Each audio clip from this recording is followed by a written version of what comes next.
We are 10 o'clock by me, so I'm going to officially meet and greet all of you. Thank you very much for attending Neath-Port Talbot's Planning Committee meeting now on this, the 8th of September 2020, 10 a.m. remotely by Teams. I am Suzanne Patterson, the Chair, and my Vice Chair is Sean Percy. If for any reason my link is broken, my Vice Chair will take over. Please keep your microphones on mute unless called to speak, and you may ask to speak by either using the hand function or the chat function. Does anybody, is there anybody that doesn't know how to do either of those? No? Okay. If you have any difficulties, Democratic Services are here to help you in any way they can. So please conduct this meeting according to the procedural rules of remote guidance that have already been issued.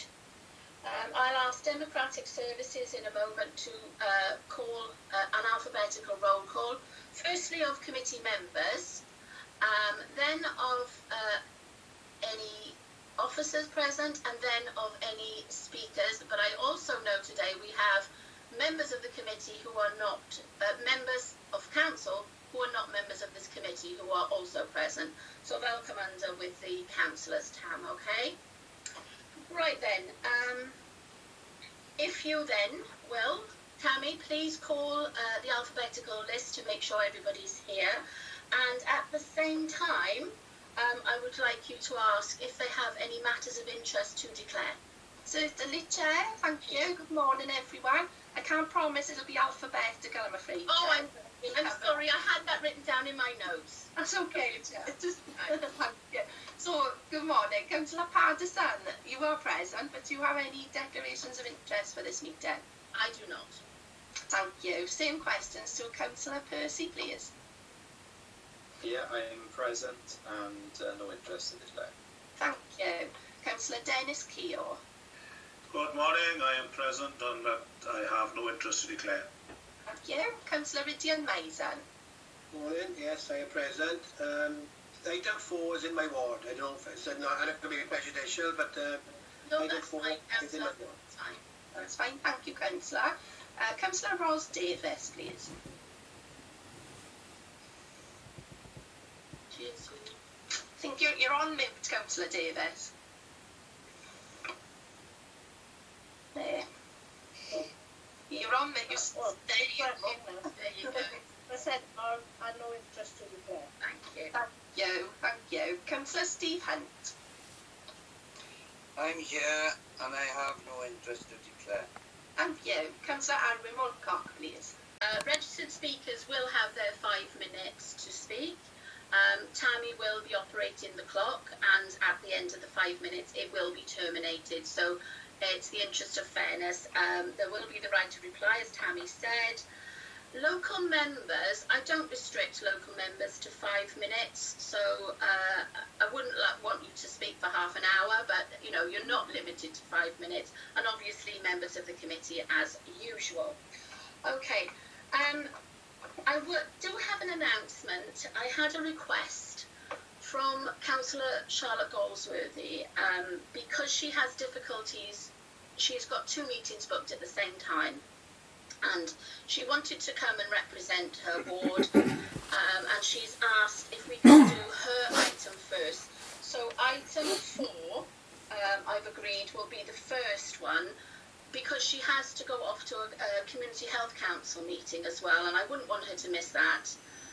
So I've acceded to her request just to change the item role or running of the meeting. Okay. You will all be aware that certain literature arrived yesterday. You will have all received literature. This will not take part as part of the proceedings today, but obviously you have had it, you have read it. You may ask questions, any questions on the debate part of it. So if anybody wants to ask questions, but we won't be actually questioning that document. So I hope that's clear for everybody. This is in the interests of fairness and equity. It arrived after the deadline of Friday at 2 o'clock. So officers have had very little time to look at it. Members I think one member received it last night when they came home after a day out. So it's not been, fully accessible to everybody. So that's why it's not going to be included in the proceedings. But obviously, if there are any questions that any member wishes to ask, they can do that. Right, having said that, we'll move on to part 1. We've had the declarations of interest. Item 2, sorry, I'm having messages come through. So, item 2, request for site visits. It's a bit difficult at the moment, as you can imagine, to organise a site visit. So what I've asked Steve Ball to do is to really take as many photographs as we can. If members feel they haven't got sufficient information, please let me know during the meeting, okay? So we'll move for reports of the head of planning. So I'm not going to take number 3 first. I apologise to anybody who thought that they were going to come and have that one first, but I have explained the reasons for that. So we're going on to item 4, application P 2020-0556, 3 Close Derry Sant Bryn. The papers, but they are to be taken in conjunction with the amendment sheet. Has anybody not received the amendment sheet? Me? No, I don't see anybody. Myself, I haven't had an amendment. I don't think. Oh, right. That's Steve. That's a non-member of the committee hasn't had the amendment sheet. Sorry, Chair. Councillor Goldsworthy, if you'd like to check on ModGov, it was published first thing this morning, so you'll have access to it via ModGov. Okay with that, Councillor Goldsworthy? My ModGov has been playing up mine and it's not on here. Right. Chair, if I may, there's no material difference per Closderry Sant, because the only thing on the amendment sheet relating to Closderry Sant is a clarification of a mistake that said for approval at the top report rather than refusal. So there's no changes. No, thank you. Yeah, I should have thought of that. It's only that it was marked for approval and it shouldn't have been. It should have been marked for refusal. So you were well aware of that. That's why we're here, aren't we? So there we are. Okay. So we'll proceed with item 4 then, application 0556. Mr. Ball, if you could take then to what would have been the first item on the agenda, which is agenda item 3, which is application P 2020/0195. The proposal for the variation of conditions. I'm not going to go all the way through that, but you have that on the top of and this is marked for approval. So we do have a registered speaker, so I will call on them shortly once Steve has taken us through the application. But I do want to just again mention the literature. You may or may not have seen it, but regardless of that, you are able to ask questions on the item at any time. So, Mr. Ball, would you please take us through the application? Of course, thank you, Chair. And just to reiterate the point you just made in terms of the correspondence being received late, that's why the amendment sheet doesn't refer to that at all, because it's outside of the process and protocol. But you will note that one of the registered speakers is a Mr. Richards, who is the author of the submission that came round. So no doubt Mr. Richards will be able to raise whatever he wishes in his presentation to you, and then obviously at that point you'll be able to draw any matters or any issues you wish to raise with me as a consequence. Mr. Ball, just to you. Yes, Councillor. I just wondered how you knew that Mr. Richards was the author, because I couldn't see anywhere on it that somebody had signed it. I believe that came from his email, is my understanding. Oh, there we are then. Right, that's fine. Okay.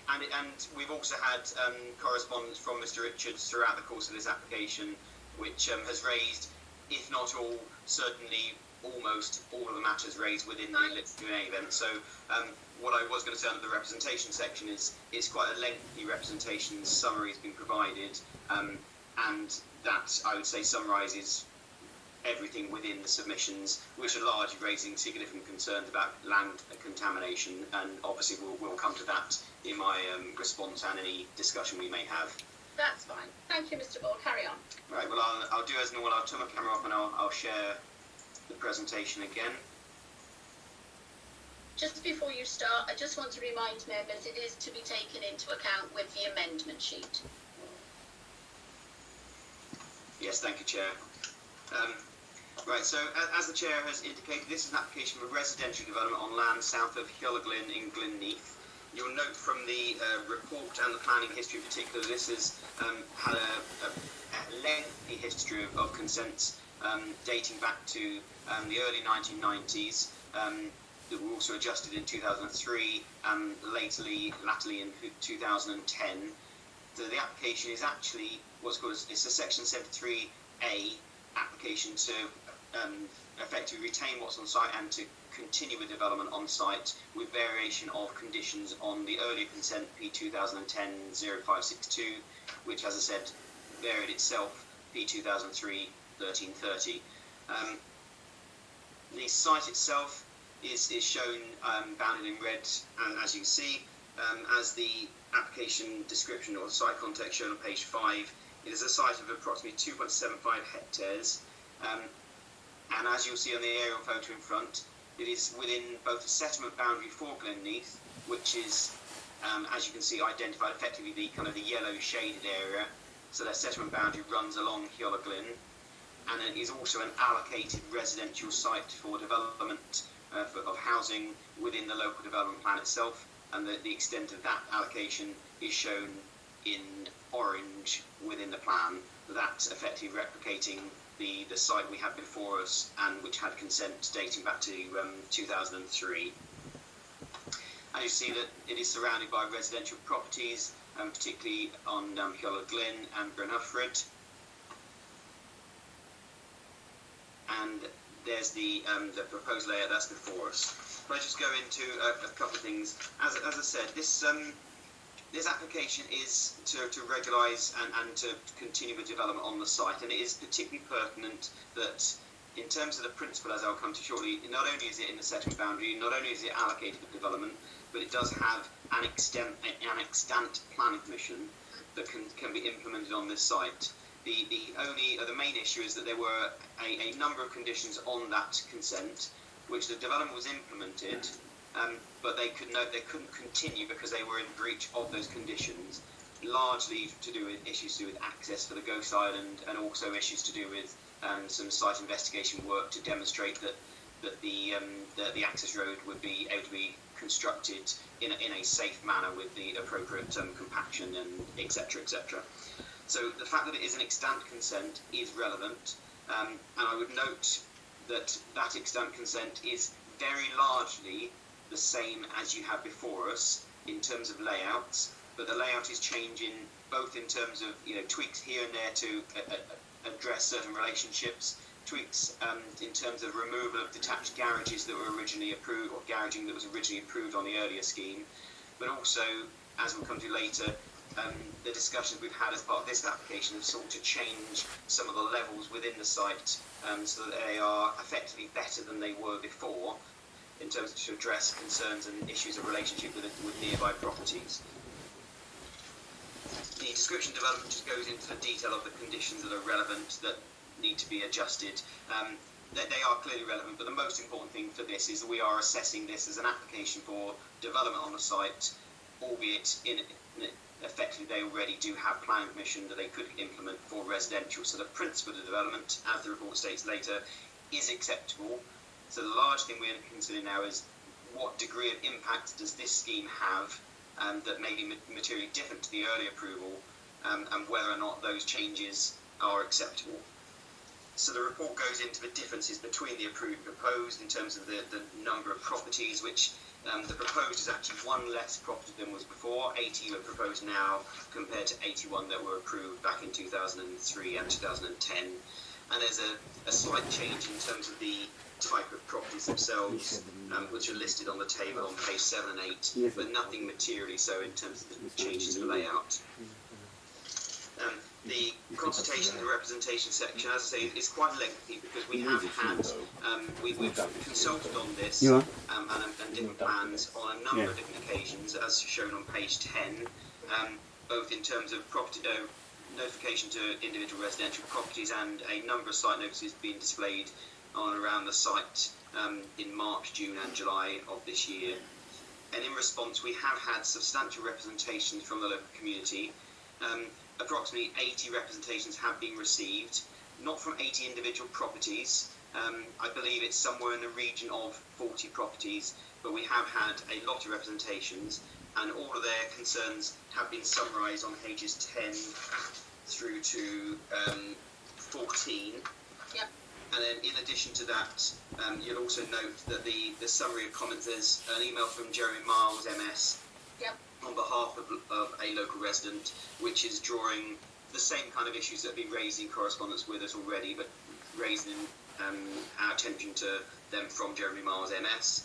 You'll also note that both local councillors, in terms of Councillor Dale Morgan and Councillor Simon Noyle, have also both submitted representations, and we have had quite extensive ongoing discussions with the local ward members to advise them of the progress of the application, because they will be speaking today, but generally speaking, there's a support for residential development on this site, because I believe there's an acceptance of the extant consent and the 30-odd year principle of development for residential properties on this site. But it is the need to ensure that this consent is appropriate and that any impact of it are addressed either by design or by condition. And in summary, the report would emphasise that officers are satisfied that both in terms of the change to the design itself that have been negotiated and the conditions that have been imposed would ensure there would be no unacceptable impacts arising from it. So going into the actual issues itself and impacts, I've talked about the principle of development being acceptable because it's allocated in the settlement and with an extant consent, so I won't go any further than that. The density of development is broadly in accordance with policy BE1, which is making sure that there's best use of land, so that's acceptable in terms of that policy as well. In terms of visual amenity, the site itself, and if I zoom down to a couple of the photos, sorry. The site itself, this is actually a Google image, sorry, this isn't one I took recently, this is an older one with the old Cuddy sign on, but it gives an idea about the stockpile that built up over the years in the middle of the site, which is referred to on page 20. Ultimately, for the previous consent, it was Cuddy Group who had the consent, and they did bring on a significant amount of material, which was at that time necessary to facilitate the development and create the landform necessary for that approval. That has been brought onto the site. It did have a Natural Resources Wales licence from them, a permit to bring the development the land on in terms of inert material being brought on. And as a consequence, it was being moved around here and there, but largely you do have a stockpile which has effectively assimilated itself into the landscape slightly because it's had lots of, effectively its vegetation has grown on top of it. But that stockpile is still within the site and will need to be moved around. And indeed, as you'll note in the development, because of the changes to the levels that we have negotiated, actually quite a large amount of material that was brought onto the site will actually now have to be brought off of the site, which may seem unusual, but actually is clearly to the benefit of this development, in our opinion, and the relationships with nearby properties. So in terms of visual amenity, we are satisfied having regard to the original approval and the changes we've made and that the developers proposed in terms of attached garages being removed, etc. We are happy that effectively this development will create an appropriate sense of place, and I'll move back to the site layout again. It will be an appropriate development in terms of the relationship with nearby properties, both particularly in terms of visual amenity. There are issues raised later in the report, which I'll skip to on visual amenity, about loss of trees and everything. So that's why I draw attention to this particular plan in front of us now. We have been seeking to clarify, because we've had tree surveys submitted to us, and this plan does indicate that the majority of trees within and around the site are necessarily required to be removed to facilitate the development of the site because of the changes in levels, and because of the, particularly on the northern boundary, because of the the vision displays are necessary to achieve the required vision on the access to the A4109. But the landscaping plan that you have before you here shows we've negotiated, hopefully, if possible, retention of certain trees on the highway, although they may need to go because of these Section 278 highway works, I would advise, but also to double up the previous number of trees that were proposed for replacement and creation of native hedgerows along the frontage as well.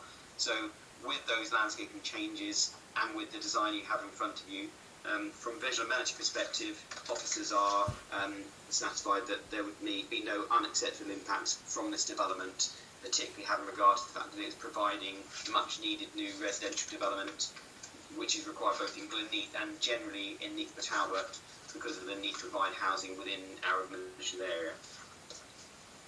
In terms of residential amenity, you'll probably note you have a number of reports that are brought before you over the months and years, and you'll note that page 21 onwards through to page 28 or 28 and 29, that's a very significant and substantial assessment of the impact of this particular proposal on the amenity of neighbouring properties.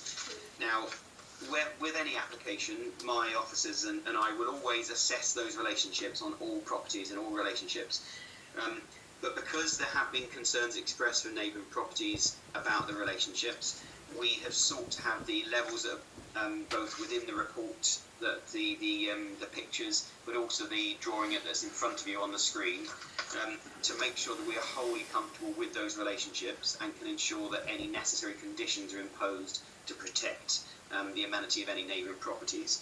So I won't go into every single one of those relationships, other than to say, if you look at the detail of each of them, they are very, very detailed in terms of the minutiae of potential impacts, and on that basis, we are wholly satisfied that while there will obviously be some impact, because you can't create new residential development without having impacts, those impacts are acceptable, and in those circumstances where relationships of properties are tighter than others, that there are conditions, for example, covering potential need for boundary treatment or screening of patio areas, etc.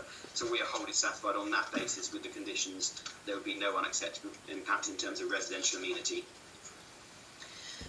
In terms of parking and access, as the scheme before we shows again, the main access is off the A4109, which has been started already, but this will create the final access form of the main road here at Glynn.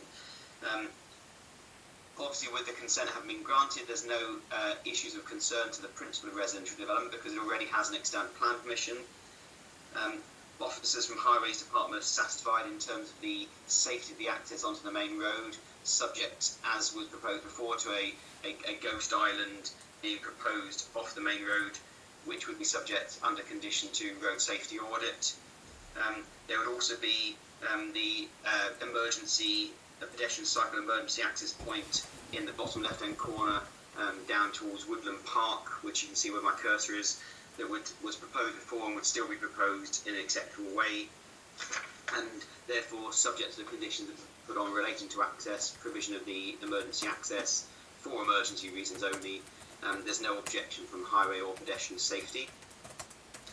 I've talked about trees already, and just to confirm, while it's obviously regrettable we're losing trees, generally speaking, but also from a biodiversity perspective, because of the need to change the levels within the site, and also moved on partially to issues of drainage, because of the need to culvert the site, which is being proposed largely because that is what was approved previously, and therefore they're seeking to continue to culvert that use, the drainage proposed on the site, while we would normally, in a different context, i.e.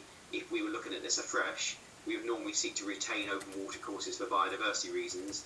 Biodiversity would acknowledge the extant consent, and on that basis the drainage scheme in terms of the culverting is acceptable, and the impacts in terms of biodiversity are similarly noted and considered to be ones that are would not be something we could refuse on, because they're not over and above that which was approved back in 2003 and 2010.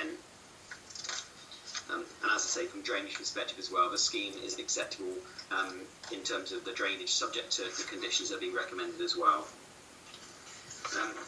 In terms of contaminated land, which is referred to on pages 32 and 33, I also draw your attention to the amendment sheet that had detailed submissions or requests from Councillor Steve Hunt, and that we officers have responded to for members today, which seeks to go into matters of land contamination concerns. These ultimately have been a fundamental part of local objections, and no doubt Mr. Richards, the local resident, will express the concerns that he and perhaps the local community have in that regard. What we do have our pollution control officer, Mutaku Mohammed, but he's Mo, please call him Mo, and he'll be here to answer any questions you have. And the response on the amendment sheet is from was directly via and through Mo as well. In a nutshell, the report will emphasise that we have had submission of reports to us, which and we've also got the historical reports that were submitted on previous applications. But in general speaking, there is no objection on land contamination grounds to the principle of developing this site for housing, which is considered to be wholly acceptable and something that can be more than adequately covered by conditions related to land contamination, which would require additional site investigation report to be submitted to us, because we're not currently satisfied that we have all the information necessary to understand the degree of contamination at the site.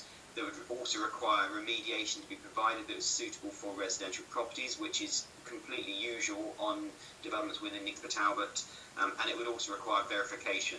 Again, all of these are standard matters that are dealt with on numerous sites throughout Neath-Port Talbot, and Mo can clarify for any members of any concern in that respect about that he is satisfied that there would be no unacceptable issues. I emphasise that the local concerns, I think, largely emphasise or stating concerns about what has been brought onto this site and concerns from the public that the former applicant / developer has been bringing all manner of stuff onto this site. But we don't have any evidence to substantiate that. We do. We will require through site investigation works to clarify the full extent of contamination in any respect. And conditions will more than satisfactorily address those issues in due course to make sure we are wholly satisfied. So while the concerns and stuff has come on, and there's been a suggestion in one of the submissions that an independent report was undertaken by residents, we haven't seen any independent report come through that indicates that this is a heavily contaminated site, and in fact, quite to the contrary, Mo, I'm sure, will confirm that there's nothing out of the ordinary on this site that should be drawing any red flags waving about developing the site and potential impact on either on groundwater, which there are no objections from NRW, or in terms of human health, where there are no objections from your pollution control officer. So on that basis, we would submit that there's no reasonable grounds to object or raise concerns on land contamination. Finally, other matters are raised within the report, including section 106. Because of the extant consent on this site, which didn't require a provision of any public open space, for example, we haven't felt it appropriate to negotiate that on this site. And similarly, there wouldn't be any need for affordable housing any longer anyway, because this is not in an area that would require it in any event. So on page 39, as the amendment sheet states, regrettably, there's a line missing from the original report, which is quite an important line, which actually says that the recommendation is to approve with conditions. The amendment sheet emphasises it's to approve with conditions, as amended by the amendment sheet, because there are some conditions that have been changed to reflect the landscape and matters that we've talked about and referred to in the amendment sheet. But other than that, I draw my presentation to conclusion, and I leave it to you to invite the other people to make their representations. That's lovely. Thank you, Chair. Thanks, Mr. Ball. I just want to make a few welcomes. I want to welcome Kerry Morris, who was unable to be with us from the start because he was in another meeting, the head of planning. So welcome, Mr. Morris. Welcome also Mr. Richards, who's going to speak shortly. Welcome also Geraint John, who has the right of reply. Because Councillor Del Morgan has indicated that the longer the meeting goes on, the less likely he is to have connection. After the but after the registered speakers, I'm going to call on you first, just in case we lose you. So if that's okay, after the registered speaker, that's fine. Okay. So we'll go now then to our first registered speaker, Mr. Richards. And I believe, Mr. Richards, you've been advised by Democratic Services that you have 5 minutes to address committee today. Yeah, that's correct. Yes, yeah.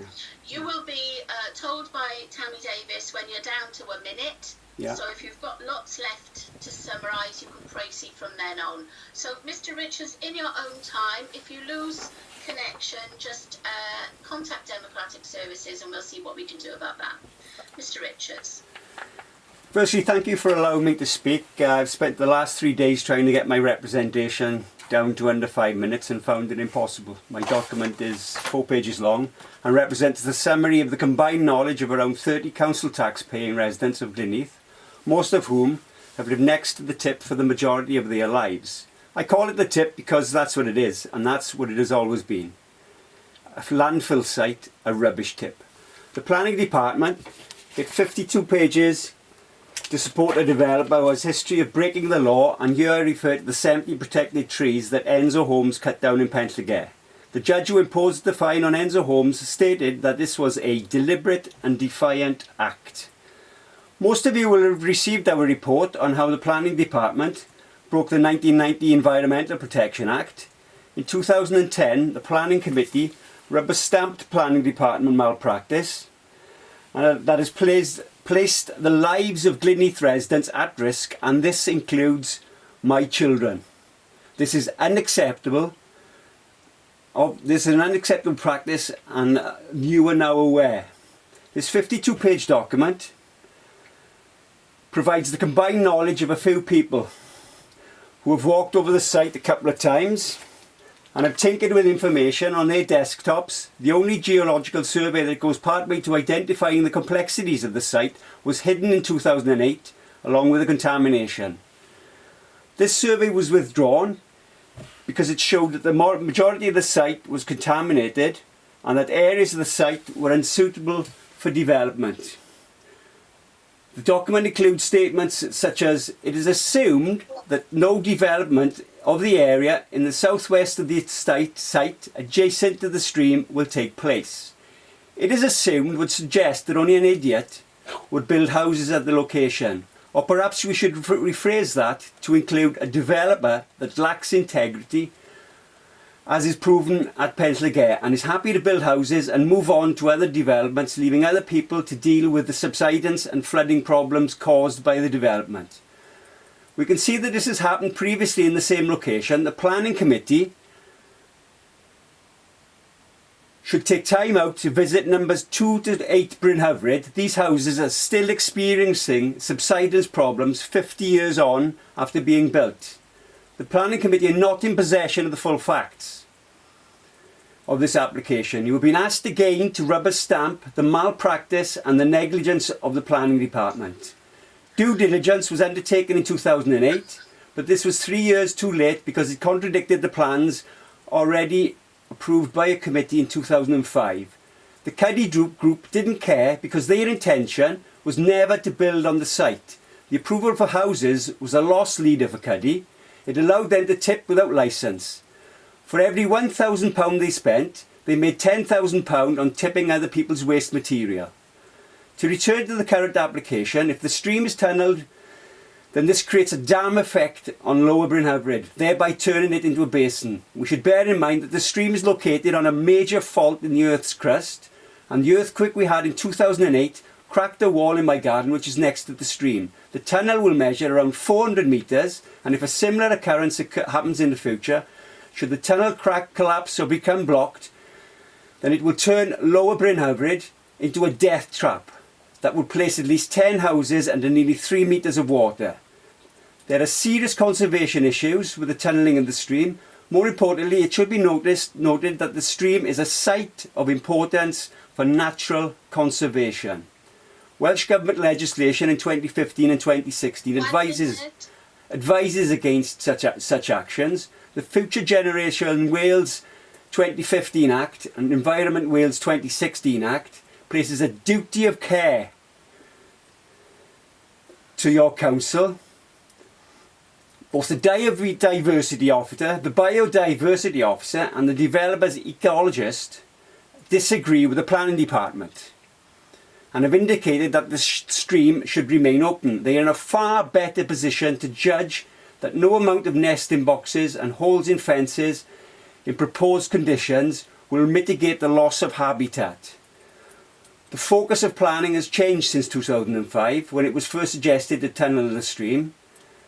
Welsh Government legislation in 2015 and 2016 advises against such actions. The Future Generations Wales 2015 Act and Environment Wales 2016 Act places a duty of care on the council. Right, I'm sorry, Mr. Richards, but that is the rules. You've had your 5 minutes.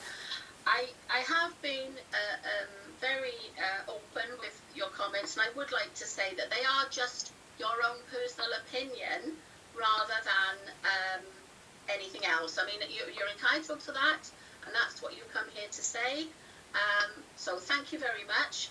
I will, as previous speaker, come back to you for a short time at the end, just in case there's anything else you wish to say. So after that, we have Geraint John, who has the right of reply to that objection speech. So, Mr. Geraint John, you now have your 5 minutes. Thank you, Chair. I'll keep my address to you all relatively brief, as obviously the recommendation is for approval. I'll also not comment in particular detail about some of the comments that Mr. Richards has raised about the integrity of the previous developer or indeed the current developer. I won't go into that because you all will know that's not a planning matter, but I can assure you that this is an opportunity to make good this site once and for all for much needed housing. That would be my opening remark. Generally then, therefore, as you'll see and be aware from the report, the proposal secret development at the site is of course acceptable, given that it has, as officers have pointed out, a long-standing planning history and indeed extant planning permission, and moreover given it's within the settlement boundary and of course is an allocated site for housing. In terms of impacts on neighbouring residential amenity and properties, the proposed layout is similar to that of the approved scheme, with small alterations that make it actually better. Extensive work has been undertaken to ensure there are no harmful impacts between any of the proposed dwellings or those on the existing dwellings bordering the site. As set out in the report, it's concluded there is no material harm arising as a result of this development proposal in residential amenity terms. A series of conditions are to be imposed which will further safeguard the amenity of existing residents during the construction and occupation stages of the development. In terms of access, the site will be accessed via Hale Glynn, as previously proposed, via a ghost island arrangement. Highway officers have no objection to this, nor the proposed access point. The scheme will result in a change in levels and will see the removal of the zigzag pedestrian footway in the southwestern corner of the site and will create an improved facility which is more level and usable. Details of this will be secured by condition. On the matter of landscaping and trees, the application has been supported by a series of extensive reports. Extensive landscape details have been submitted and agreed with officers, which will see significant replanting of native species throughout the site, and would also see a newly reinforced hedge along the northern boundary. In terms of drainage, the site is not identified at risk of flooding. As a result of extremely detailed discussions with your council's drainage officers, the drainage proposal provides for a reduction in restricted discharge rates of surface water and an increase in on-site capacity storage. As a result, drainage officers have raised no objection and agreed to the proposals. Coming into land contamination, extensive and thorough reports have taken place at the site historically. These can be relied upon, but notwithstanding that, have been further updated and reassessed in considerable detail. The site has an extant planning permission which resulted in a significant volume of fill material being imported with changed site levels. This material, however, will be removed from the site. 1 minute. Thank you. Extensive dialogue has taken place between the applicant's advisors and your contaminated land officer, and this matter can be adequately dealt with and mitigated. So to conclude, the proposal seeks to amend a previous lawfully implemented permission, and it delivers a housing allocation. There are no objections in any respect from officers or statutory consultees to a raft of issues, and for these reasons, it's respectively requested that the application be approved in line with officers' recommendations. Thank you. Thank you, Mr. John. Right. What I would normally do now is go to the local members, but because Councillor Morgan has indicated that he's having problems, I do want to have his input, and the other, I'll come to the other ones later. So, Councillor Del Morgan, I know you have submitted a representation, but please come and address committee. Yes, please. Thank you, Chair. Fingers crossed the connection is still holding. Can I start by apologising that I haven't seen the amendment sheet, but from what I've heard, if the amendments are relating to conditions which reinforce those points that I have been making as my submission, then of course I'd be very happy with that. Yeah. Okay, can I then just go on to say that as members will now be clearly aware, this application refers to a site that already has in that means that I'll try slower. So extant consent, meaning that if members turn down this application today, the situation reverts to that of the previous consent. So the options are approve according to the officer's recommendation with conditions, or reject the application. In my mind, it's clearly better to accept the conditions that are being put before members now, 40 odd conditions which give the council a chance to go through detailed points of protection for local community, and that's much better than reverting to what was in place previously. I would urge members to take on board the concerns of us as local members, and of course the residents of Glynneath over the years, to ensure that the conditions do include and encompass those aspects that I've listed in my submission to the committee. Now these include, briefly, sufficient test borings to be carried out in order to alleviate fears about what may be buried in the land. Borings do need to go down at least to the original levels of the site. Secondly, with regard to the drainage aspects need to be resolved properly. I will ask for that stream that runs behind numbers 56 to 66 Bryn Hyfryd to be considered as a special case. Residents are quite correct to be concerned, and I'm going to ask that any culvert proposed for this area be put in place with an additional on-surface drainage channel alongside in order to mitigate the effects of extreme weather conditions. Thirdly, I ask that the condition include proper controls over the access via Woodland Park so that no additional traffic issues will arise as a result of the planning permission. Lastly, I'd wish to insist that there's a minimal cull on trees in and around the site and that additional trees be planted in accordance with the needs of the local environment. So with those conditions and those additional things in place, I'd be happy to support the proposals before members today. I would look forward to a professional and coordinated approach to the development of housing on this site, which has been anticipated for decades and decades actually. And I would say, please, members, support the recommendations with all those conditions that have been listed and with my additional caveats from what I've just been adding today. Thank you, Chair.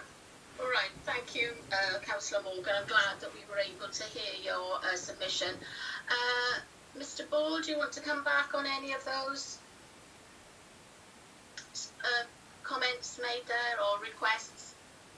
I think some of those, it might be worth coming back to when we've had all the different comments, because I think that Mo, our pollution control officer, will be able to cover things to do the test borings.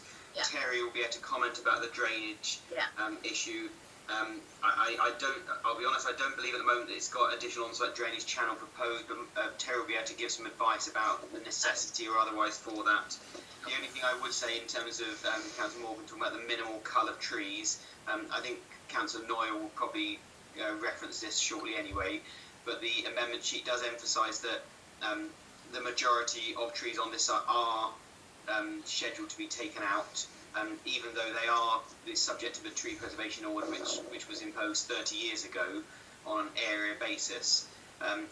Just to clarify, what I advised Councillor Noyle is that the area basis was effectively a dotted line around the whole of the site imposed at that time prior to any grant of plan permission at the site, and that's the kind of thing that definitely used to happen as a catch-all, effectively put a blanket TPO on and then look at the impacts later.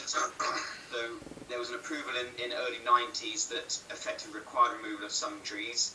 Then the 2003 and subsequent 2010 consent, similarly, clearly to facilitate that development, the change in levels required the removal of the majority, if not all of the trees on that site as well.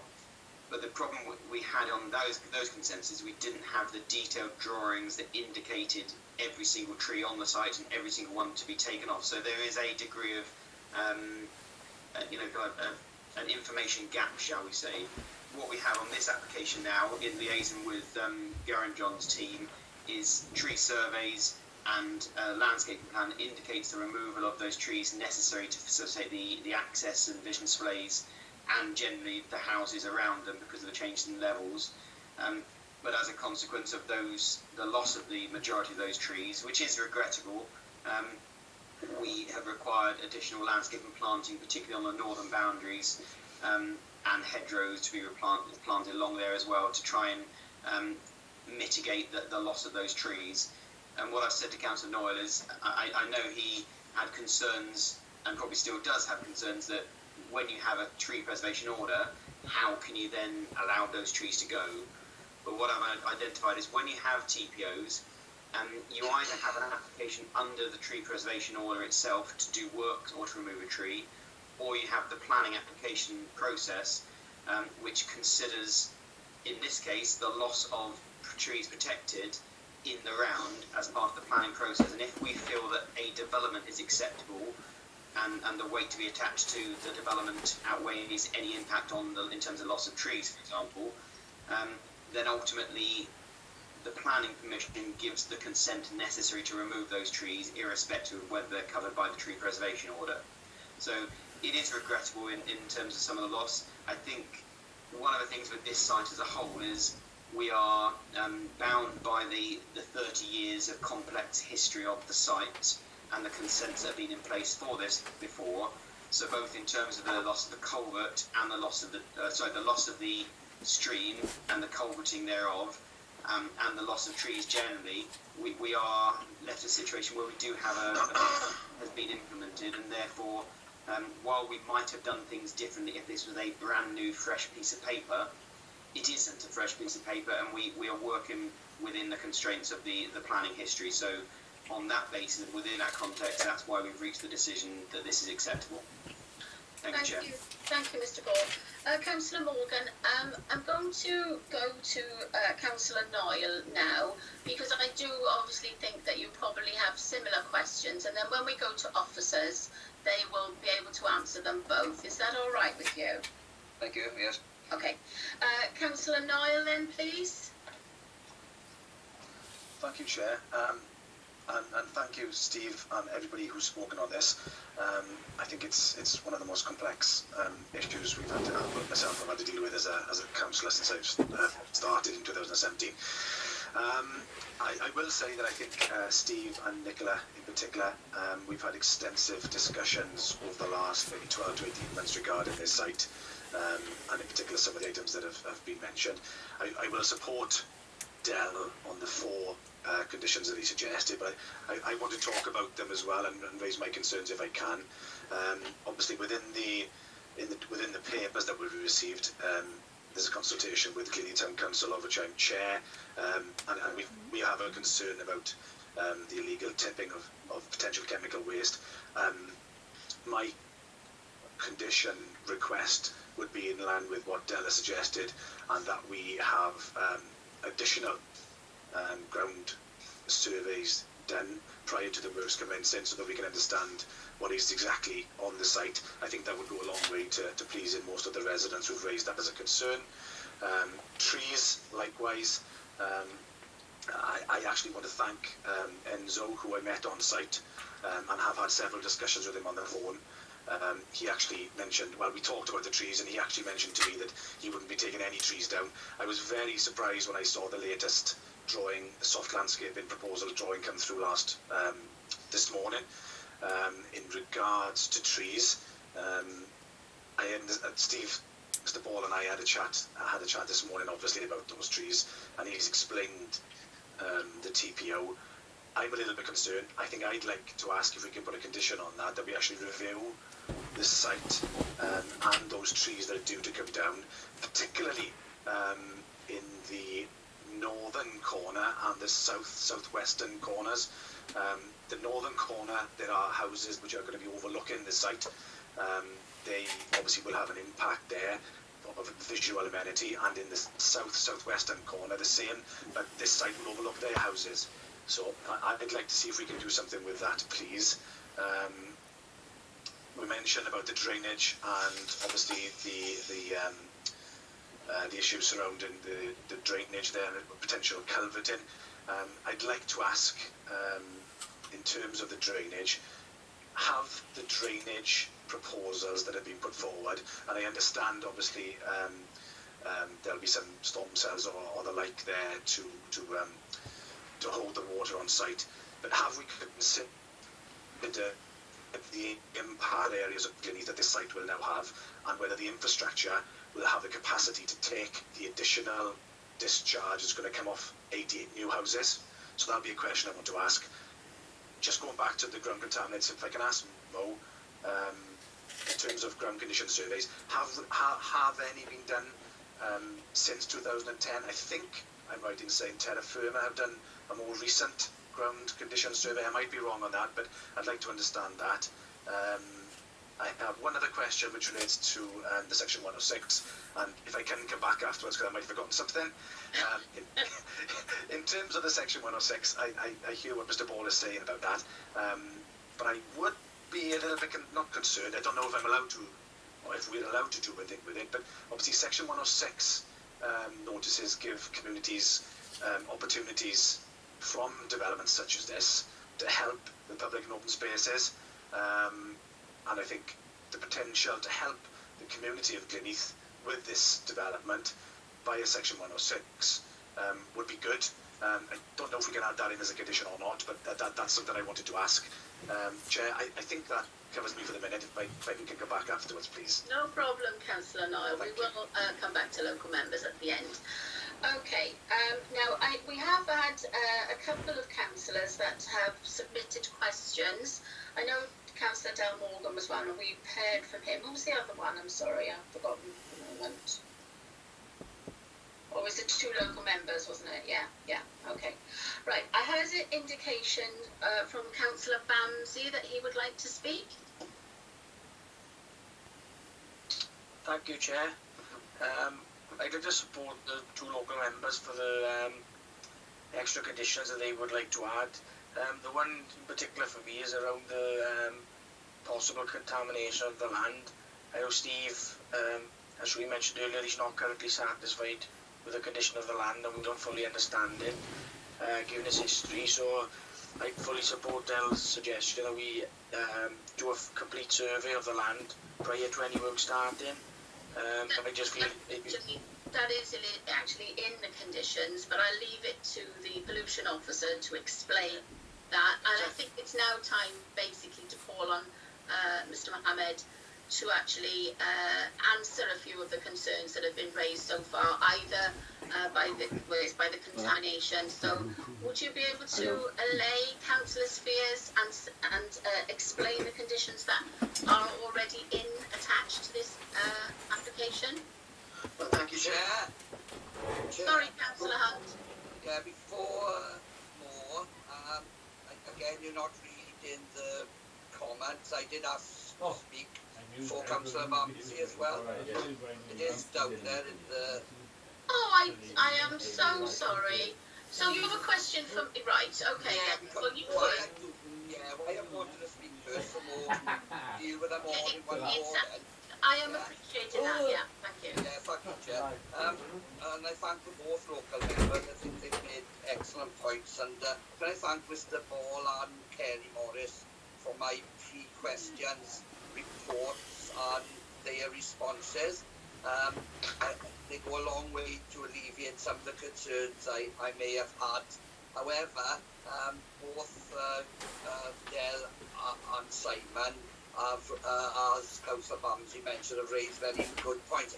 I wanted more to ask him if he believes that the conditions and the surveys and everything that's in this report are robust enough to alleviate the concerns of those living there from flooding. We all know that flooding has become one of our top priorities across Neath-Port Talbot, and we do not want to add another site to something that may be out of our control with the weather.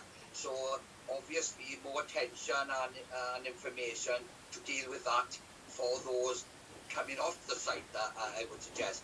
But the contamination, I'm not going to judge anybody or the previous developers or who have actually tipped on that site, but I think it is again very important that we understand, and I don't think more at this stage is going to have the answers. So I would also, after hearing from him, if possible, come back, because I think we do need to know exactly, not just for the residents where there's a health issue, but for the environment. I mean, we all have been told the environment is so important, so anything that's on that site we really do need to be made aware of.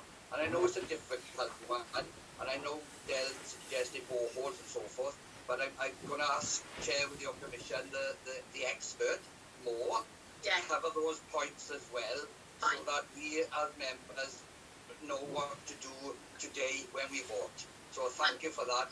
That's fine. I apologise I missed you on the chat there, Councillor Hunt. I'm so sorry. Right then, we will go to the pollution officer, Mo, who I hope will have some of the answers to alleviate the concerns or the questions that councillors have raised so far. All right, thank you, Chair. Regards to Councillor Hunt and the flooding question that he had. Yeah. Flooding is not an area of my expertise that I actually can comment on. So my comments will be mainly related to contaminated land. Just the pollution issues then, yeah. Okay, so so I go over a little bit of history of the site just to help answer Councillor Noel's question about the site investigations that have been done in the past. Yeah. There was a site investigation in 2008, which was limited sampling, quite shallow sampling, and there was no asbestos sampling done at that time. Then in 2019, in January and in March, Terra Firma did further sampling on site. Again, the sampling, in my opinion, wasn't sufficient. It was quite localized. most of the samples were at shallow depth, and although they did asbestos monitoring and sampling in the testing, to me it wasn't enough considering the site as a whole. So the conditions that I've recommended have been ones that are to fully characterize the site, which would be for human health, environment, as Councillor Hunt has mentioned, and the conditions, the way they are written, the site investigation and the death study would mean that they would have to, in order to fully characterize the site, they would have to do testing at shallow level and at the deeper level, so which would mean drilling down to the natural, up to where the depth of the main ground to understand what we have on site. From the reports that I've seen so far, I've not seen any indication of there's been any sort of illegal tipping. All I've seen so far is slightly elevated levels of contamination, but these levels that I've seen so far are nothing that would be of major concern in a normal development anywhere in McBorough. Okay. And they're quite easily to be, the levels that we've got are quite easy to be mitigated. Right, okay. So the councillors that asked the question, Councillor Hunt and Councillor Noel, I'll come to Councillor Hunt first. Are you sufficiently calmed by what the pollution officer says? Yeah, Chair, yes, and I think when he says getting it down to the level that both members were hoping for is a good thing. Okay. However, and I appreciate his comments, he's not aware, and I wasn't suggesting illegal, but the contractor who had the landfill licence, as the resident spoke about, it probably wasn't monitored was what was going in there by the lorries, and that was my concern when he mentioned the deep-rooted drilling, is because we really do not understand what might be on this site, and that's my question. We need to alleviate the concerns. We need to know what's on the site for everybody, environment impact and resident impact. So I am still happy if that type of thing Del and Simon mentioned is carried out, and I'm happy then, Chair. Thank you. Thank you. Councillor Noel, are you calmed by what you've heard from the pollution officer? Maybe not calm. I think basically what he's saying is that you're not saying that there isn't contamination on the site. What he is saying is that he is not happy with the surveys up to now, and that he has conditioned into this application that would have to be satisfied, he would have to be satisfied before building work could proceed. So Mo, am I characterising what you're saying? Chair, that's perfect. That's exactly what all right. we're going to do. Simon? Thanks, Chair. Yeah, and if I can just clarify, specifically to Mr. John, who's here on behalf of the applicant today, and I have spoken to the applicant as well and told him this, that I would be firmly in favour of the development, so long as we could, from our Neath-Port Talbot County Borough Council perspective, close off all of the issues that concerns that we have. One of those being ground contaminants, and as long as we can prove that at the levels which obviously the plateau which is there, which is going to be cut and filled to help with the levels on site, once that is excavated and spread, that we take the samples at the right levels to prove if there are or are not any contaminants. I understand that you can remediate ground and you can build on it, which is a different issue almost. This is to determine whether the ground has any carcinogenics or anything like that could be harmful to the local residents and like when the construction works are ongoing. Thanks, Chair. Councillor Del Morgan, are you happy with the response from the pollution officer? Yes, Chair. Moore mentioned specifically test boring at shallow and deeper levels, right down to ground levels, which is what I was asking for. And as Simon has just said now, of course, the timing of it is important. I didn't mention it earlier, but I was actually very pleased to see that the current plan proposes to take away the bulk of all the excess material, which is a new thing, because for years we've expected that mountain to remain there, which was crazy. But now that it's going to be taken away, I think the test borings need to happen at a time, which is sensible in relation to after that material is gone. Because if you test now, then you're shifting things around. So that's all I've got to say. But Mo has certainly alleviated the original concerns. Thank you. Oh, well, that's good to hear. Okay, just to clarify the situation now, I've got the Vice Chair indicated to speak, I've got Mr. Ball indicated to speak, and 3 others. So, Tammy, can you tell me who the 3 others are? Because I can't see here. Yes, certainly. No, it's just the 4 you mentioned. I got Councillor Walcock. Did you mention Councillor? No, I didn't. Right, okay. Oh, I'd like to fill back as well, Chair, if possible, please. Yeah, Councillor Ramsey, Councillor Bamsey, Councillor Mason and Steve Ball, Chair. Right. I'll come back to Councillor Bamsey. Is it something that you've, when you asked the question, you want to further say? Yes, it is, yeah. Okay, then go ahead. The condition that I was looking at was condition 39. Yeah. Which basically says what that... page is that on? Sorry. Page 49. Lovely, thank you. Which, outlined it just basically, if when work commences, that if they do find something, obviously work will stop and to be looked into, which is great. But I just wonder, I know Mo said that condition that is in place that these tests will carry out prior to any work. So I'm just thinking of protecting any potential workers on site who could find asbestos, etc. Just wondering what number condition it is. I'm struggling to find it. I am. What, that would protect workers? That refers to testing carried out prior to any sort of work commencing. Mr. Ball, help on that one? 36, is it? Yes, Chair. I mean, condition 36 through to 39 of land contamination conditions. I mean, in terms of condition 39, Councillor Bamsey, that is the unexpected contamination condition. It is a standard condition. I couldn't give you a percentage, but so many applications have potential contamination in our area. Majority of them very little or nothing there, but these conditions are often imposed because of potential concerns. And Mo will say, Mo is consulted on loads of applications, and we often put these conditions on, one of which is unexpected contamination, i.e. you can do everything you can to identify what the issues are, what is there, what the risks are, and what you need to do to remediate them. But that doesn't mean that when something's been done on site, that something crops up that hasn't been expected, because there's only so much you can do. This covers that off in an adequate way, and as I say, it is a standard condition that not only do we put on, but pretty much all authorities that deal with land contamination in Wales do. And condition 36 is the first one that requires effectively the further work we're talking about, and Mo's gone into Mo has liaised with the applicant or the applicant's specialist on this, who's been undertaking additional work, and has emphasised everything that he needs to be done to satisfy himself that we have the full picture, contamination. But remember that quite a lot of material on site is now going to be taken off site as well.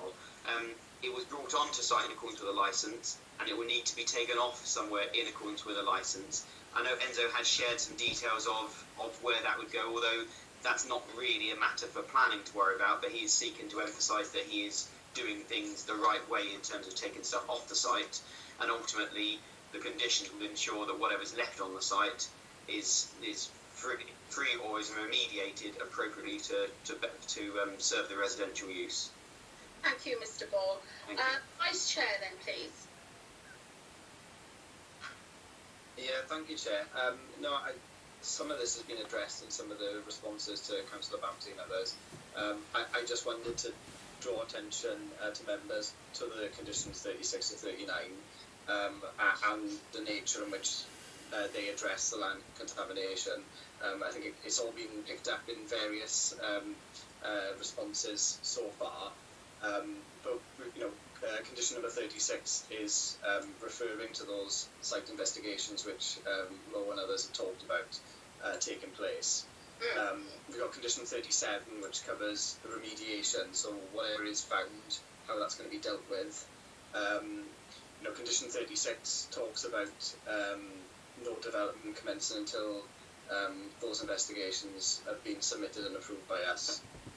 Condition 37 covers the same issue with regards to the remediation. So that's the council agreeing to the remediation of any contamination. And then 38 is another interesting one, which involves us actually having a verification report to prove the effectiveness of the remediation work that's carried out as well. So that's a further safeguard, identifying the contamination, how is it going to be remediated, and then before the site is occupied, checking that remediation work has been done appropriately. And then obviously we've addressed 39, which Scott brought up around anything that's picked up as unexpected. So I just wanted to kind of bring members through all those conditions just in one go, just to cover off some of those concerns. Lovely. Thank you, Vice Chair. Great. Now, I've got lots of people indicating they want to speak or come back. I'm going to address Councillor Hunt. I do hear what you're saying about your flooding issue, but because we're on pollution at the moment, I'd like to just stay with that, and then we'll go back to the water flooding issue after that. You won't let me forget, I know. So I've got, is Councillor Williams or Woolcock? Because I've only got W. Who is it that would choose to speak? Councillor Wilcock, is it? Councillor Woolcock, Chair. Oh, thank you. And then I'll call on Councillor Misen, and then we'll see where we are. Okay. Councillor Woolcock. Thank you, Chair. I just want to acknowledge the comments that you made right at the start of this particular agenda item with regards to the document that we received yesterday as planning members. Right. And I do note, that it was too late for consideration today, which I fully accept. But I also received some legal advice yesterday as well when I received this particular document. Excuse me, because I was quite concerned actually with the tone and the unfortunate language used therein. I think it bordered really on defamatory. I also noticed that the use of the council's logo with another defamatory statement below it. However, reiterating what I just said, I can come back to your point that it's not for consideration today, and I'm sure that those particular issues can be dealt with in another place. I'm sure they will. Coming back to the land contamination issue, then I note, and it has been mentioned, Chair, that on page 36 that it does say that a proportion of the fill will be removed. I'm just wondering, Chair, that coming back to the point that Councillor Del Morgan, as one of the local members, mentioned earlier on, that we do need perhaps to allay any fears that the public may have with regard to contamination, that it would be necessary to go down to the natural ground level. Well, then surely if a proportion of this material is going to be removed, it's going to be making it easier to get deeper down to the natural ground level to undertake those particular checks. If indeed that there are any contaminants discovered at that lower level, then wouldn't it be prudent to remove all the fill that's been placed in there and import the material that's required for the land and ground levels? So that's my question there, Chair. I hope that's helpful. Thank you. Okay, thank you for that. I'll go to Mo then to answer. Would that be necessary in your opinion? Oh, you're on mute. Sorry, Chair. No, that's more of a development issue, to be honest. Whether they keep the soil on site or whether they decide to remove the soil and bring in new soil, that's all. It's more of a development issue. From my point of view, is to ensure that whatever materials on site is suitable for use. Yeah. And if it isn't suitable for use, we'll find a way of making it suitable for use. So with Councillor Woolcock's comments about is it better to take the soil off site, that's not really for me. It'd be more for the developer and the financial implication of what they want to do. I presume we wouldn't want to add any financial, point on the development if they weren't necessary. So what you're actually saying is, we'll have a look at what's there. They have to do it to my satisfaction. How they do it is up to them. That's exactly right. Moving soil off site is expensive, so a lot of developers just try not to do that if they can. I see. Okay. Chair. Councillor Woolcock, are you? I'll just come back to that now. Councillor Woolcock, are you happy with that response? To a point, Jay, I mean, if you know you remove some of the top layers of this imported material, and you find that the lower levels are actually contaminated. We don't know whether they are, but if they are, then surely it would make sense, even for the developer. It's not a matter for Mr. Mohammed's department. Surely it would make sense to remove that if it is contaminated soil. Thank you, Chair. Well, I would presume, Councillor Wilcock, that it would be how they could satisfy Mo's requests and assure him that the site is actually clear of contaminants to his satisfaction. So, as I say, I would leave it that he would insist that it is satisfied to his satisfaction, and let the developer find the mode of doing that, really. They're the ones that have to do the satisfying, so it's up to them how they do it, but they won't be able to build unless Mr. Mohammed is actually satisfied. That's correct, yes. Okay, that's right. Chair. Yes, sorry. If I may just add very briefly to that. Oh, I mean, Mr. Ball, right. Sorry, as I said in the presentation, I mean, there was a Natural Resources Wales licence for the importation of this material, which would have been inert material. I know there's been allegations that the developer did more than that they are definitely unproven allegations. The work that we've talked about would require an assessment to make sure we are happy, but they are taking stuff off the site, and in general terms, and I don't think it's a matter for us, but in general terms, they're unlikely to be moving off lots of clean material to go to a site and leaving all the contaminated material necessary. They're going to be looking at it to make sure that if they need material for the site, they're going to be retaining what they need. Now, ultimately, Mo will require the sufficient detail to make sure that he is wholly satisfied with the information and the remediation scheme. But you're right, from a developer's perspective, given that stuff's going to come off the site, it would suggest that they will do the right thing in terms of understanding what is on the site, primarily because from a developer perspective, it means they can make the right choices for their site to make sure it's a clean and appropriate and remediated site at least cost to them. Okay, thanks. Councillor Meissen, could I ask, is your question on pollution or something else? Well, not so much a question, Chair. It's just, I think a statement I think to say us all. It's just nothing in particular. I just, the health of the present residents and any future residents there on the building sites obviously is a major, paramount, yeah. So I welcome Mo and Dale and Simon's thoughts that we should do deeper exploration to a level where there could well be contaminants. That's I want to do it. Okay. Anybody else wishing to ask questions on the pollution? Because I'm aware that there are still flooding issues and watercourse issues to be questioned. So I think thank you, Mo. We may have to come back to you, but at the moment we'll stand by on that one. So Del Morgan and Councillor Stephen Hunt both have indicated that they wish to speak about culvert or flooding issues. So I'll come to Councillor Hunt first and then Del Morgan. Yeah, thank you, Chair. I'm sure Del will cover it, or Simon, the local members.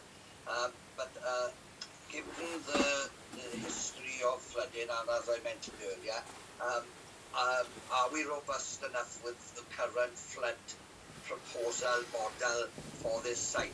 Because I know Steve Ball and Kerry and others do take flooding quite seriously, and we mustn't make a mistake.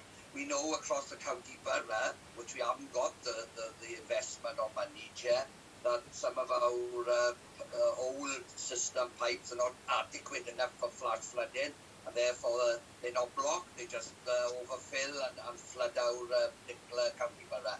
So when you've got a developer going to go ahead with such an expansive project. I'm sure flooding is right up there. I have no doubt that Mr. Ball and his team would look at this properly, but I just want to know what sort of flooding model or flood risk assessments are on site and what they're proposing to make sure that those in the vicinity do not get flooded from this particular site.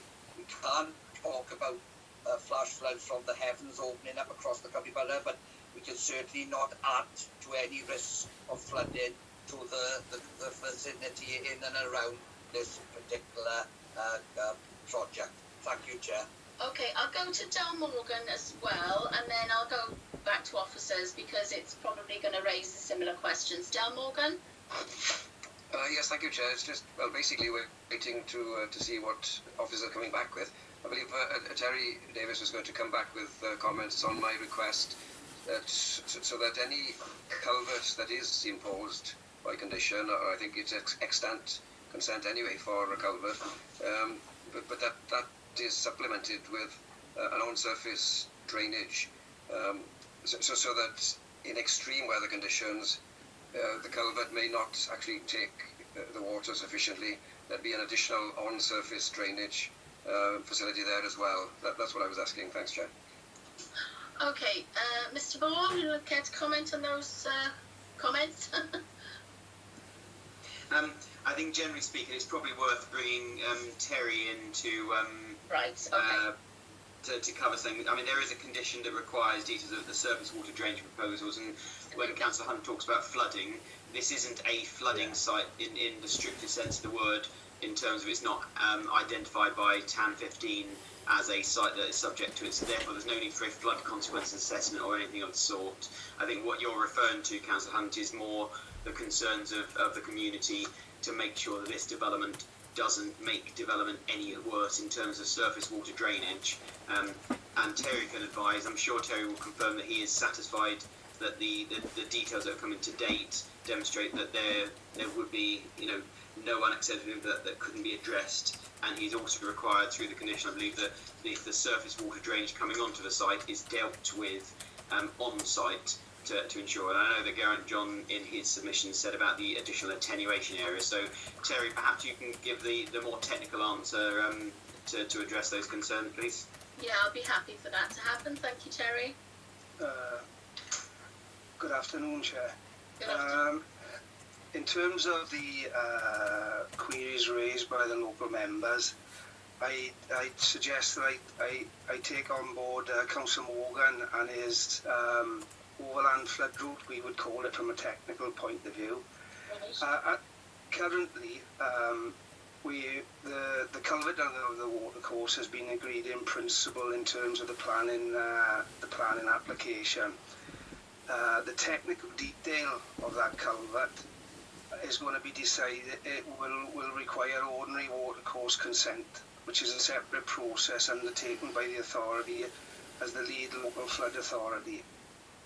This will involve our highways and drainage team assessing all proposals provided by the applicant to ensure that the design of the culvert does not exacerbate any flooding issues in the area. The culvert will be designed in accordance with all relevant guidance. It will be designed for the 1 in 100 plus 30% event. As with the surface water system, the storage on that site will be designed for the 1 in 100 plus 30%, which is probably will be discharging less water into the watercourse than in its current situation. The terms of the existing culverts, they are going to be designed for that 1 in 100 plus 30% event. As with all culverts, the inlet structures particular attention will be taken on the design of the inlet structure. The overland flood route, if it can be incorporated in the current levels of the site, then that will be a point of consideration for the ordinary watercourse consent procedure, because it is a valid point and it will be closely looked at as part of that process. We have existing highway drainage going into the area I believe to the rear of, close to the rear of Mr. Richards's property. We will have to incorporate the design of that culvert to make allowances for the levels of that incoming highway drain, which has statutory rights to be there, which hopefully will improve the current situation on Bryn Hyfryd. Yeah. I think basically that's all I can say is that in terms of the culvert design, that will be dealt with under ordinary watercourse consent procedure, and it will be thoroughly examined by the authority's drainage design team, and we will ensure that it meets all current modern standards. In terms of the on-site surface water system for the houses and the road, that's being dealt with through the planning process, and they will have to provide sufficient attenuation to comply with the greenfield runoff rate for that site if it hadn't been developed, and that for the 100 plus 30% event. And there's not a lot more I could actually say regarding that matter. Okay, thank you very much, Terry. I can see that from the chat, Councillor Steve Hunt wants to come back. I can also see that there's been a little bit of a discussion between our guest and Mr. Paul. The chat function is basically really to draw attention to the chair that they wish to speak. So we don't normally put anything other than that on the chat, Mr. Richard. So that's what the chat is there for. That's why you had that comment. So Councillor Hunt wants to come back, and I know Councillor Keogh's been waiting an awful long time, and I will come to you. So Councillor Hunt, you want to come back on that flooding issue? Yes, I'll be very brief. Thank you, Terry, for a more comprehensive understanding of how to mitigate those local residents, and obviously the whole site. They don't want to be flooded either. But can I just ask,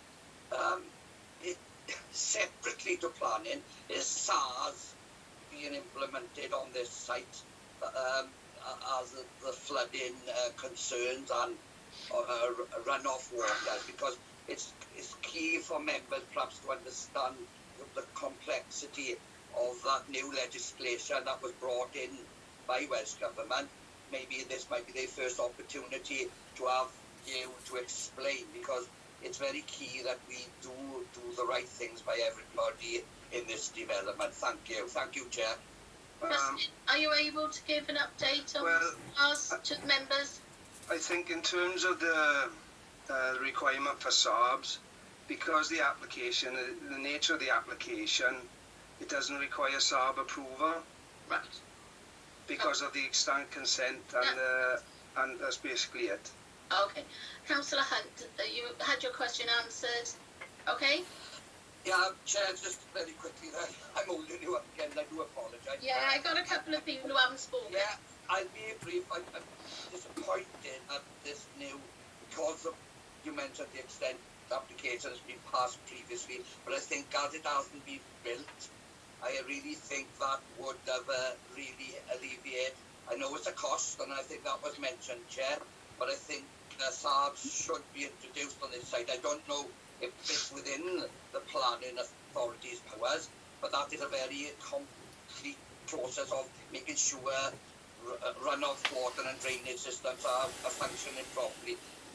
I'm only putting it in there, I am. Thank you, Chair. All right, thank you, Councillor Hunt. I think on that point, the officer has said it's not required on this application, and that's one of the complexities of dealing with such an old application, is that things have changed in the meantime, and because of when it was approved, we are caught between a rock and a hard place sometimes, okay? So, Councillor Keogh, who has patiently waited for ages, I do apologise, Councillor Keogh. Thank you, Chair. May I remind some of our guests today that our officers are very highly qualified people. Unlike Steve, some of us who sit on this committee have been here for a very long time. Myself, 17 years. Yes. But I would remind Mr. David Richards that during this conversation, he has been on screen the entire time. We could see his reactions, and I would remind him that this conversation is recorded and will later be released for public. So, We can see everything you do. So when I turn around like like this. Councillor Keogh, well said, okay. Right. Is there an outstanding question or comment? No? Sorry, I'm just going to lower that hand for you. Councillor Keogh's gone, okay. Right. If that's the case, I will just like to sort of sum up here. I think I said it a long time ago during the debate. What we have here is a very old standing application, and it does cross over from different legislations coming in. But I think the choice here is to approve this application with the conditions and possibly, well, not possibly, very definitely improve the site, because our pollution officer and our drainage officers, our planning officers are going to be eagle-eyed over what happens next. And they will make sure that, as the local members are keen to do, the residents of Neath-Port Talbot get a very good new estate, houses which are desperately needed everywhere throughout the county borough. But this site in particular, I do believe Glynneath is in need of some new housing stock. So bear in mind that these are professional officers that we employ. We have to use their professionalism at all times, and they have recommended approval with the conditions. Now, we're not saying that there isn't any contamination on the site. We're not saying that anything isn't there that other people have mentioned. What we're saying is, if you approve the conditions today, they will be managed, the site will be improved, and we will provide housing. So that's basically where I am. I'm going to now go to the recommendation, which is on page 50, or doesn't it? Sorry. Wrote it down. Tammy, can you help me? Page of the recommendation. I'd have a look. It's on page 39, isn't it? Apologies, Chair, I'm going to... No, it was on the amendment sheet. It should have been there at page 39, and the amendment sheet actually says this is the recommendation to approve with conditions at page 39. Rebecca, did you indicate then? I think there's a point that Councillor Noyle is stating he hasn't had address yet on the I do beg your pardon, Councillor Noyle. Thank you. Thank you, Beck. Thank you, Chair. Yeah, it was just on two things. One regarding the trees. I don't think we've had a full and final discussion on the trees, and my point regarding the section 106 that I brought up. I don't know if this is the right or appropriate time. No problem. It's been a long morning. Okay. I know, and you've handled it very well, Chair, can I say. The trees issue, Mr. Ball. Yes, thank you. I did have things down. I was going to try and comment on things. Thank you for bringing it up, Councillor Noyle. In terms of the section 106, you talk about opportunities to help public open space via 106, and could we add by condition? We can't add by condition, because that's not how those things are dealt with, because in this case it would be financial contribution. We haven't sought a contribution from the developer in this case, because the 2010 consent didn't have a requirement for a contribution. So therefore we don't feel that we can sustain what would effectively be a refusal if they fail to provide that money because of that. It may be something in that context that you may wish to again liaise with Enzo direct to see whether there's anything outside of the planning process that he would do. Normally, a development of this would be expected to provide either on-site open space, or probably in this case we might well have required a contribution towards off-site POS. I don't feel I can say that we should do it today, because ultimately if you ask for it and he says no, then I couldn't tell you that we can refuse on that basis, because it wouldn't be sustainable. But you've got a good relationship, I think, in terms of the being able to talk to the developer, and I think yourself and or Councillor Morgan may wish to engage in that regard, to see if there's any benefit for public open space that he may wish to introduce. In terms of the trees, you asked if we could review the loss of trees, especially the northern corner. And I know we talked about this issue before. In terms of the conditions that were placed on at the moment, in terms of prior to the amendment sheet, they required. I'm trying to find it now. Sorry, Steve.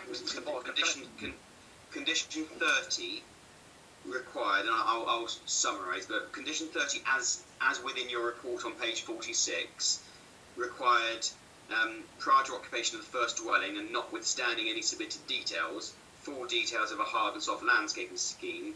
And it did talk about incorporating details of all trees to be retained wherever practicable, blah, blah, blah, in terms of providing planting, etc. Now, that was included at a time when we didn't have the degree of clarity necessary between the plans. We now have had the landscaping plan that I shared on the screen, and we've talked about today and separately, myself and you Councillor Noyle. That does indicate that trees in that northern corner you're talking about would be due for removal. Now, as it stands, the amendment sheet says that officers are generally satisfied with the landscaping submissions and therefore recommending changes to those conditions. I guess if members weren't happy with those submissions and felt that more consideration should be given to retain trees in the northern corner, they could say, well, no, we still want to retain the condition 30 as originally drafted, so that a further landscaping scheme has to come in. But I think our recommendation is that the scheme that's come in is acceptable. But again, maybe direct liaison between the adjoining landowner, who I think is expressing concern, and Councillor Noyle or Councillor Morgan with Enzo Homes may come to a solution in that corner to retain any trees that might be practicable to retain. So the question really for members is, do they want to keep condition 30 largely as it is, that requires more submissions to be given to us, or do they agree with officers that the landscaping scheme showing those removal is acceptable? Do you understand that, Chair? Yeah, I understand. I'm just wondering if the councillor is happy. Councillor Noyle? Do you know what? I saw him running away from his screen, and I wonder whether his battery's just gone. Oh, right. Okay, well, yeah, well, we'll move on and we'll come back to him if it's a short interlude. I can see that Councillor Morgan wanted to thank Terry. Is it quick, Councillor Morgan? Yes, please, Chair. I wasn't sure whether you were going to call me right back at the very end, but just to say I'm grateful for some of the responses I've had. The 4 points I wanted to add to or emphasise within the conditions, one was to do with test boring, and I'm very grateful to Morgan for his explanation. That can be taken forward. In terms of the drainage, I do want to thank Terry for his detailed explanation. Lovely. Okay. I can see the mention we considered. With regard to section 106, can I just say there was back in the 1980s one in place which was about £30,000 worth of benefit to the community. Of course, that's lapsed, so there is ground for discussion there. With regards to the trees, I would certainly ask for it, because there are some trees there which are important to some residents in the way they are in northwest and the southwest corners. But whether we could do that outside of the and with some informal discussions with Mr. John and Mr. Enzo perhaps would be the right way to do it. Thanks. Steve, yeah. Yeah, I mean, as you probably missed the end, Simon, but ultimately what I said is Gary and John Planning have submitted the amended landscape scheme that shows removal of trees.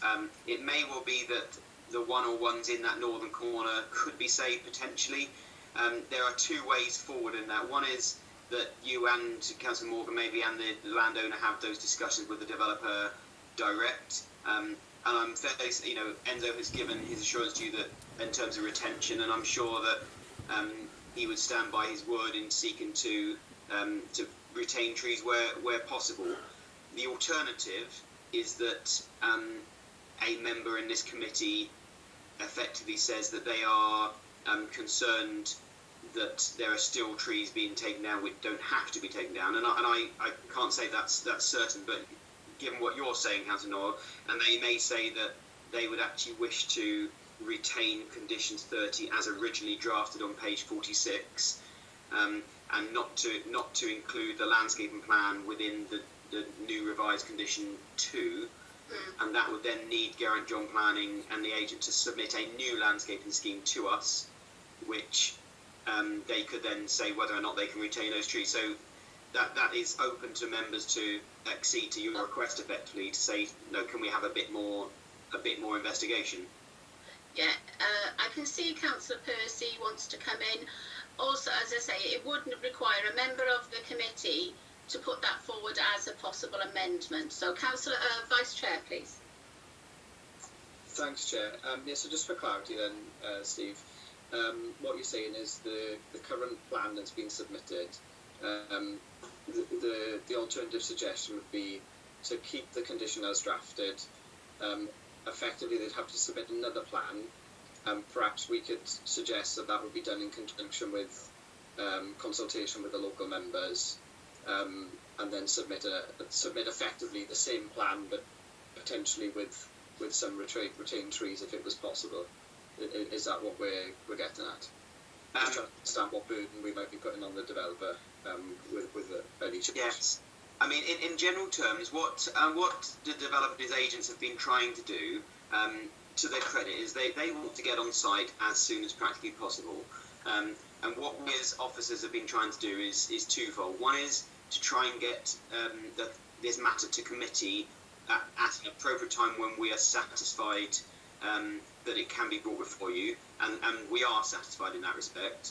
But there are still a number of conditions that are required to be satisfied before they can actually get digging and get started. And if I'm honest, I know that Enzo is frustrated that he can't get on site and start building. And as an authority, we obviously want to encourage development to progress, but we've also made it clear that it should only progress on site once we're satisfied that all the matters have been addressed.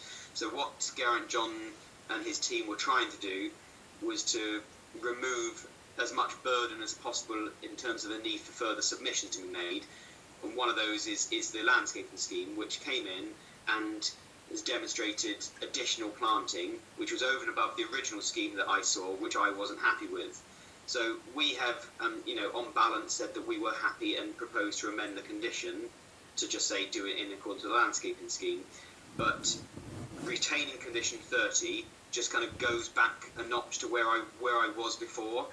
And if members said, where we agree with where you were a week ago, Steve, we're almost there, but actually we'd like a bit more assessment in that northern corner in particular about what can and can't be retained. All that they would need to do is put a discharge of condition application in with a landscaping scheme, which may or may not show 1 or 2 extra trees being retained. And it's a relatively easy process. It's just it's a application fee and a bit of due process involved. But I have no problem at all. I see Councillor Hunter said that he would be willing to move an amendment effectively, as in not taking account of the new condition 30 and the condition 2, the new plan. And if that's what you want to put forward, I have no problem with that. Vice Chair, you want to come back? Yeah. Thanks for that, Steve.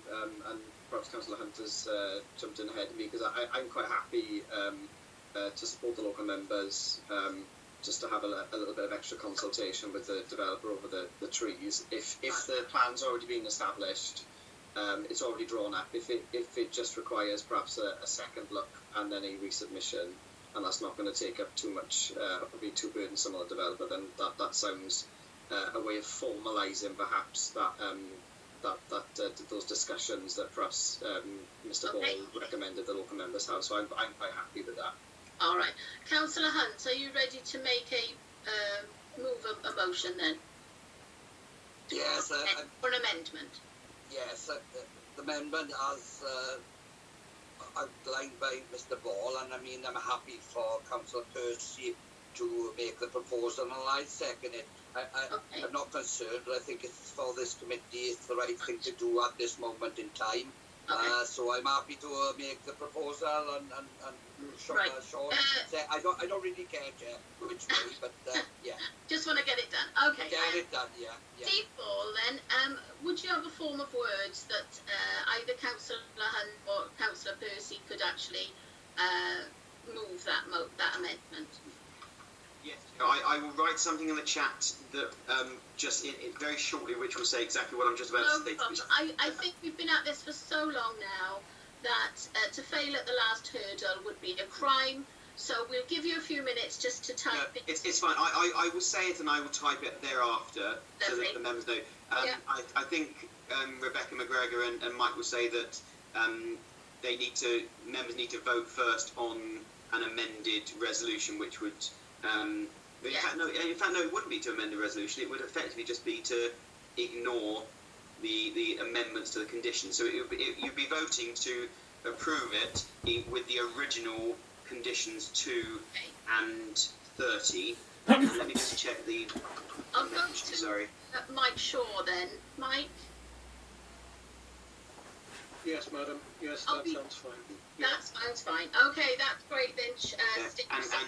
Sorry, Chair. I was just looking at the amendment sheet because there were three conditions proposed to be amended. There was condition 1 that had an additional wording about the phasing of the landscaping, which we would like still to be included because that's appropriate. But the condition 2 and 30 should be retained as originally drafted within the original report. Right. So condition 2 would be 2 and 30. Yeah. Retained. Well, and that condition 1 would be changed, yeah? Yes, so condition 1 would be changed and condition 2 and 30 would say retain 2 and 3 and 30, that's fine. Okay, so when we come to the recommendations, that will be added in. So is there any need for for a formal move of amendment then, Mike? No, I think I would say not. I'm just going to type something down for you, everyone, and if you give me 90 seconds. Certainly, Mike. Yes. Are you recommending that we don't actually need a formal? No, I don't think so. I think what Steve is proposing does make sense. And then we'll all have a vote on it anyway. Yeah. Madam Chair, I was just wondering, would you mind perhaps to have a recess of a couple of moments to let Steve do that? How long do you need, Steve? Oh, it's almost done. So if you just sing a song or something. Yeah. Okay. Well, we'll bear with you. It's been a long morning, afternoon type thing. I think all members would like to dovetail this, get it sorted. Then the local members can be sure that the trees will be removed as few as possible, and that all the other conditions will be safe. Thank you, madam.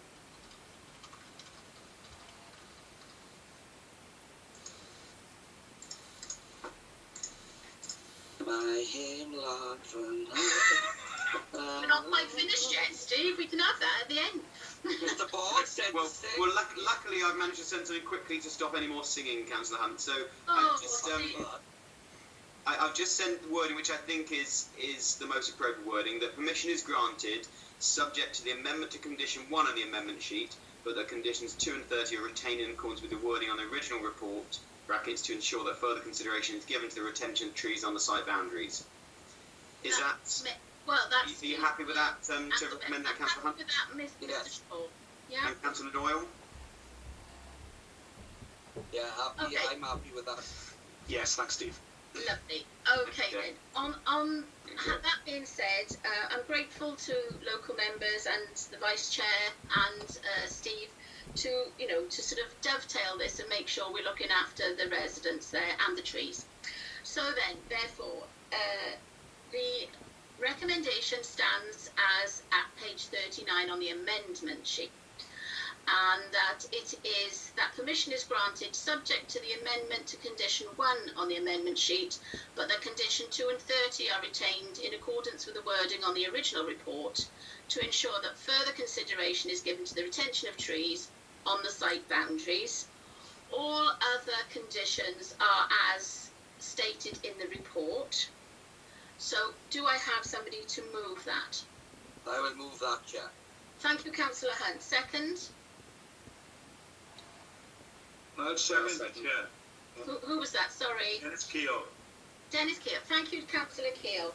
I will now call on Tammy Davis, the Democratic Services Officer, to work through the members of the committee, ask them to A, state that they've been present for the whole event, which was lengthy, and also which way they intend to vote. Tammy? Certainly, thanks, Chair. Start with yourself, please. Yes, Tammy, I have been here for the whole of the debate, and I would go with the amendment. Thank you, Chair. Same questions to Councillor Percy, please. Yeah, I've been present for the whole debate. Just for clarity, are we saying whether we're voting for the recommendation at this stage? We're voting for the recommendation. It was a slip of the tongue because Mr. Shaw has assured me that we don't need an actual amendment. There we go. So yeah, that's fine. I'll be voting for the recommendation. Thank you, Vice Chair. Thank you, Vice Chair. Councillor Dennis Keogh, please. Have you been present for the whole of the item, and how do you vote on the recommendation? Yes, I've been here for the entire debate, and I will go for the amendment. The recommendation. Yes, the recommendation. I do apologise. That's probably my fault because I said it first. Thank you, councillors. Councillor Mason, please. Yes, I can confirm I've been here for the whole meeting and I will be voting for the recommendation. Thank you, Councillor. Councillor Ros Davis, please. Hello, there we are. Yes, I've been present for the whole meeting and I agree with the recommendation for approval. Thank you, Councillor. Councillor Steve Hunt, please. I have been here for the votes because the individuality of what was put in there was an awful lot of work. So I would just like to say thank you, Nicola Lake, for that. It does help the committee to make decisions when we have such a comprehensive report. Thank you to the speakers who came to give their opinions. And it's been a long morning, so I close the meeting. Thank you very much. Thank you. Bye-bye. Bye. Thank you. Bye. Thank you. Bye. Thank you. Bye. Thank you.